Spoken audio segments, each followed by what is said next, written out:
Okay, this is something I feel like nobody talks about in the parenting industry and is so, so, so important. When our child is acting out, they're asking the one question that their nervous system really needs the answer to, and most parents don't know what that is. What I'm talking about here is embodied or felt safety. And the reason I think that many people don't consider this is because they don't feel it for themselves.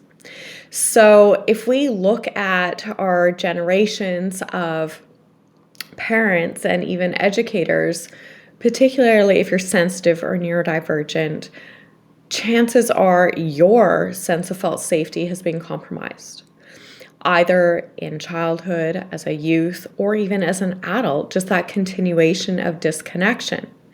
And that is largely due to the way we've been living, the very disconnected society that we're in, and the way that we were socialized and brought up, right? So it's sort of innate to us, so we don't even really question it. But this is a really, really big part underscoring my work. And it's something that I have experienced, and I know so many people who reach out to me can also resonate with. So I think it's really important that we talk about it today. So we try to script and teach safety to our children, but safety is felt, right? And that's where it really, really begins. It's alive in our body. And so this is really important for 3 reasons. One, without felt safety, the cycles of overwhelm continue in the family system. So we continue to see burnout, meltdown, shutdown, etc., because there is an inability to, this is number 2, tune into that felt sense within the body. And this goes for parent and child. So we can't tune into those interoceptive or internal cues to understand what's going on in our body when we don't feel safe. And I do appreciate how challenging that can be in our world today. But there are also things that we can do to really develop this muscle and this skill set, regardless of what's going on in our world. And then the third one is, without this felt sense of safety, sensitive and neurodivergent children in particular are prone to getting themselves in sticky situations. And so these are many of the adults that I work with. So when we're trying to teach our children safety through scripting, it really only goes so far when that's not part of their actual lived experience. So how do we foster felt safety? This is tricky. And it's very tricky when we've, again, grown up in a society that hasn't kind of flipped this on its head yet, right? We're still talking about stranger danger and don't talk to that person, whatever, and like these are the dangers out there. But the problem, particularly for sensitive and neurodivergent children, is they have had their nervous system boundaries and needs overridden constantly. So how do they know what is right and wrong? We also see many of these children, and maybe you can resonate with this, tend to, because they are used to that pattern of overriding, tend to people please. Or they shy away, or they question their own experience. Oh, I must be wrong. That can't be right. This person seems really nice, right? I should just trust them.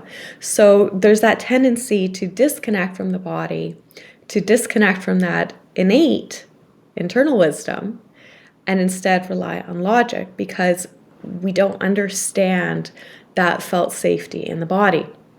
So 3 key ways that I think are so important that we can begin to really foster this felt sense of safety for our children are: 1,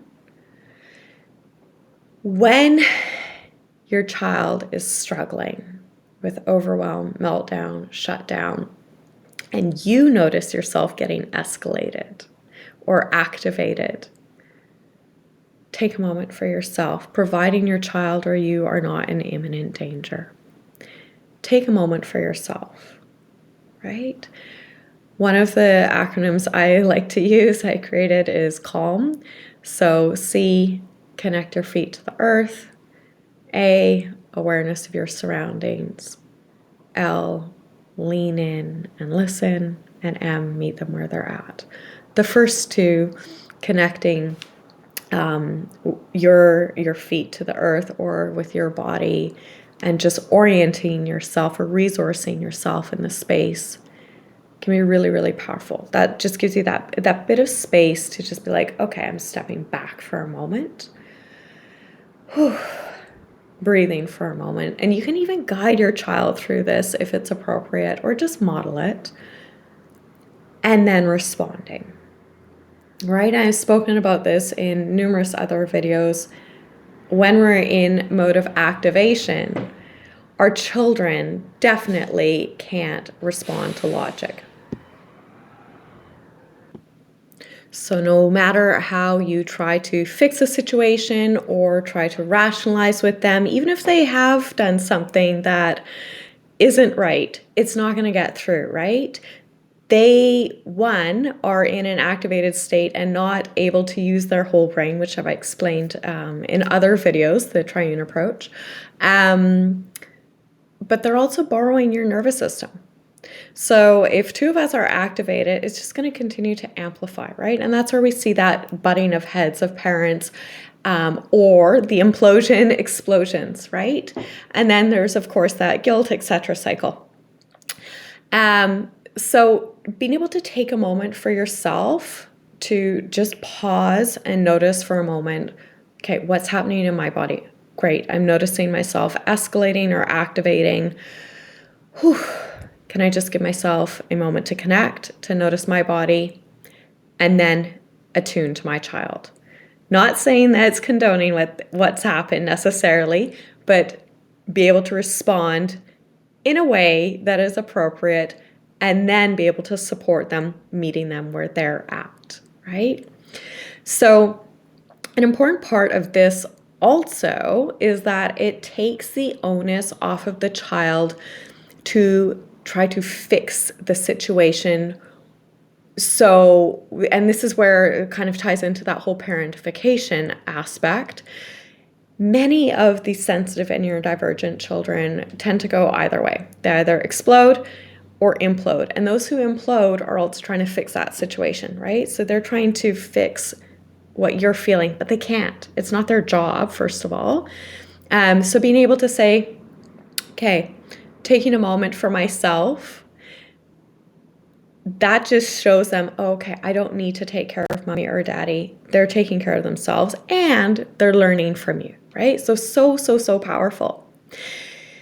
And I think this is really important also if your child does struggle with those big emotions or shutdowns, meltdowns. And this is a really important way to begin shifting it, right? It's not going to necessarily fix the situation entirely, but over time, you're showing them, I am creating safety for myself. And through that, I'm creating safety for you. Again, going back to the idea that they're borrowing our nervous system. And this is what co-regulation is all about. This is what our craniosacral system is designed to do. So work with the biology.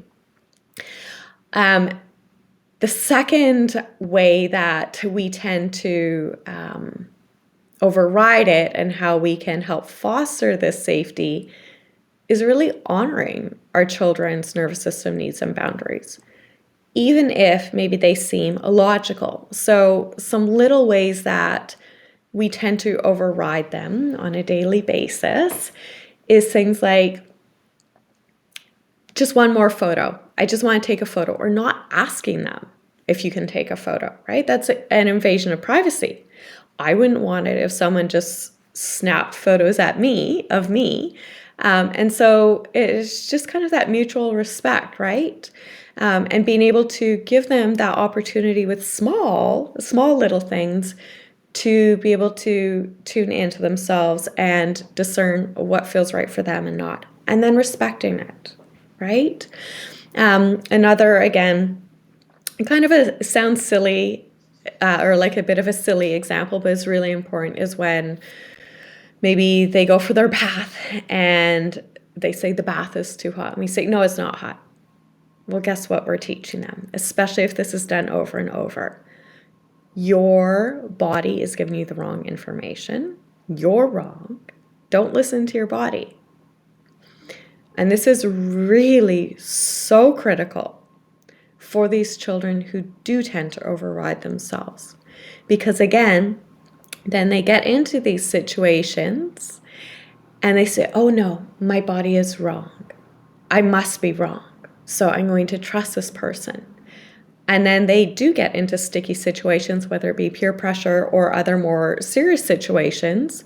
And that leads to a path of disconnection, right? So it's so subtle. And the third piece, or way that we can help foster the felt sense of safety for our child, is in repair. We all make mistakes, every single one of us, right? And being able to build in that repair and have that conversation, I'm so sorry I raised my voice. I was feeling really stressed because of X, Y, and Z. It doesn't mean that how I behaved was right. I apologize, and I'm going to do my best not to do this next time. Instead, I'm going to try to plant my feet into the earth, take a moment for myself, and then I'll try and respond.